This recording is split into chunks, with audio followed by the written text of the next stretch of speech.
जुल्करनैन, याजूज माजूज, portals, black holes, इनके बारे में जो कुछ आप सुन रहे हैं वो किसी सहीफे में मौजूद नहीं। ईसा कहते हैं कोई भी कभी आसमान में नहीं चढ़ा सिवाय उसके जो आसमान से उतरा, यानी इब्ने आदम। सोचिए कि आपके जहन में किसी ऐसे नबी का नाम आता है जो आसमानों में गया हो और वापस भी आया हो।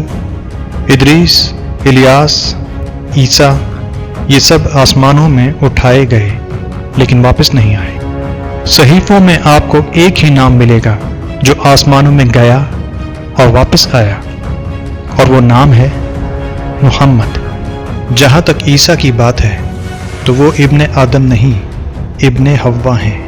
अपनी फैंटेसीज साबित करने के लिए मुहम्मद सल्लल्लाहु अलैहि वसल्लम के दर्जात और मौजज़ात को डैमेज ना कीजिए।